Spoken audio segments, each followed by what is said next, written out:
അധ്യായം 19.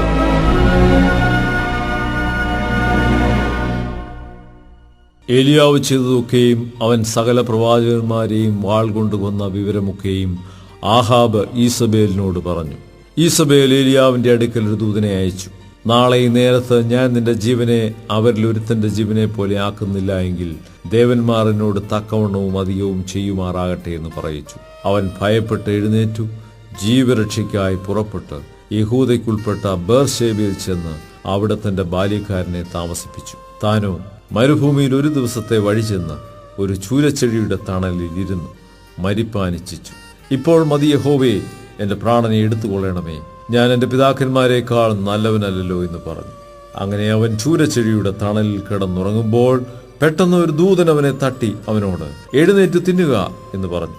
അവൻ ഉണർന്നു നോക്കിയപ്പോൾ കനലിന്മേൽ ചുട്ട ഒരു അടയും ഒരു തുരുത്തി വെള്ളവും തലയ്ക്കൽ ഇരിക്കുന്നത് കണ്ടു. അവൻ തിന്നുകുടിച്ചു, പിന്നെയും കിടന്നുറങ്ങി.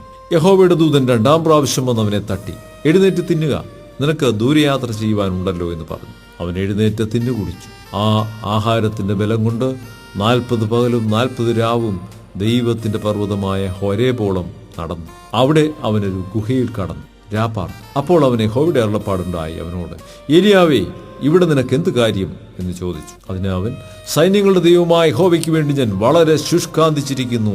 ഇസ്രായേൽ മക്കൾ നിന്റെ നിയമത്തെ ഉപേക്ഷിച്ചു, നിന്റെ യാഗപീഠങ്ങളെ ഇടിച്ച് നിന്റെ പ്രവാചകന്മാരെ വാൾ കൊണ്ട് കൊന്നുകളഞ്ഞു. ഞാൻ ഒരുത്തൻ മാത്രം ശേഷിച്ചിരിക്കുന്നു, അവർ എനിക്കും ജീവഹാനി വരുത്തുവാൻ നോക്കുന്നു എന്ന് പറഞ്ഞു. നീ പുറത്തു വന്ന് പർവ്വതത്തിൽ യഹോവയുടെ മുൻപാകെ നിൽക്ക എന്ന് അവൻ കൽപ്പിച്ചു. അപ്പോൾ ഇതാ യഹോവ കടന്നുപോകും.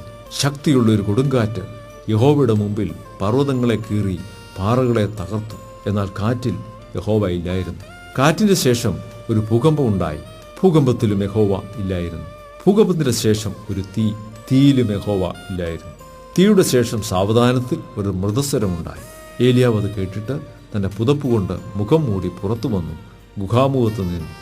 ഏലിയാവേ, ഇവിടെ നിനക്ക് എന്ത് കാര്യം എന്ന് ചോദിക്കുന്ന ഒരു ശബ്ദം അവൻ കേട്ടു. അതിന് അവൻ, സൈന്യങ്ങളുടെ ദൈവമായ യഹോവയ്ക്ക് വേണ്ടി ഞാൻ വളരെ ശുഷ്കാന്തിച്ചിരിക്കുന്നു. ഇസ്രായേൽ മക്കൾ നിന്റെ നിയമത്തെ ഉപേക്ഷിച്ചു, നിന്റെ യാഗപീഠങ്ങളെ ഇടിച്ചു, നിന്റെ പ്രവാചകന്മാരെ വാൾ കൊണ്ട് കൊന്നുകളഞ്ഞു. ഞാൻ ഒരുത്തൻ മാത്രം ശേഷിച്ചിരിക്കുന്നു, എനിക്കും അവർ ജീവഹാനി വരുത്തുവാൻ നോക്കുന്നു എന്ന് പറഞ്ഞു. യഹോവ അവനോട് അരുളി ചെയ്തെന്നാൽ, നീ പുറപ്പെട്ട് ദമ്മേശേക്കിന്റെ മരുഭൂമി വഴിയായി മടങ്ങിപ്പോക. നീ എത്തുമ്പോൾ ഹസായേലിനെ അരാമിന് രാജാവായിട്ട് അഭിഷേകം ചെയ്യുക. നിംശിയുടെ മകനായ യേഹുവിനെ ഇസ്രയേലിന് രാജാവായിട്ട് അഭിഷേകം ചെയ്യണം. ആബേൽ മെഹോലയിൽ നിന്നുള്ള സാഫാത്തിന്റെ മകനായ എലിശയെ നിനക്ക് പകരം പ്രവാചകനായിട്ട് അഭിഷേകം ചെയ്യുകയും വേണം. ഹസായേലിന്റെ വാളിന് തെറ്റിപ്പോകുന്നവനെ യേഹു കൊല്ലും, യേഹുവിന്റെ വാളിന് തെറ്റിപ്പോകുന്നവനെ എലീശ കൊല്ലും. എന്നാൽ ബാലിന് മടങ്ങാത്ത മുഴങ്കാലും അവനെ ചുംബനം ചെയ്യാത്ത വായുമുള്ളവരായി ആകെ 7000 പേരെ ഞാൻ ഇസ്രയേലിൽ ശേഷിപ്പിച്ചിരിക്കുന്നു. അങ്ങനെ അവൻ അവിടെ നിന്ന് പുറപ്പെട്ടു സാഫാത്തിന്റെ മകനായ എലിശയെ കണ്ടെത്തി. അവൻ 12 ഏർക്കാളയെ പൂട്ടി ഒഴിവിച്ചുകൊണ്ടിരുന്നു. 12ാമത്തേതിനോട് കൂടി താൻ തന്നെ ആയിരുന്നു. ഏലിയാവ് അവന്റെ അരികെ ചെന്നു തന്റെ പുതപ്പ് അവന്റെ മേലിട്ടു. അവൻ കാളയെ വിട്ട് ഏലിയാവിന്റെ പിന്നാലെ ഓടി. ഞാൻ എന്റെ അപ്പനെയും അമ്മയെയും ചുംബിച്ചു കൊള്ളട്ടെ, അതിന്റെ ശേഷം ഞാൻ നിന്റെ പിന്നാലെ വരാം എന്ന് പറഞ്ഞു. അതിന് അവൻ, പോയി വരിക, എന്നാൽ ഞാൻ നിനക്ക് എന്ത് ചെയ്തിരിക്കുന്നുവെന്ന് ഓർക്ക എന്ന് പറഞ്ഞു. അങ്ങനെ അവൻ അവനെ വിട്ടുചെന്ന് ഒരേർക്കാളയെ പിടിച്ച് അറുത്ത് കാളയുടെ മരക്കോപ്പ് കൊണ്ട് മാംസം പാകം ചെയ്ത് ജനത്തിന് കൊടുത്തു. അവർ തിന്നു. പിന്നെ അവൻ എഴുന്നേറ്റു ഏലിയാവിന്റെ പിന്നാലെ ചെന്ന് അവന് ശുശ്രൂഷകനായി തീർന്നു.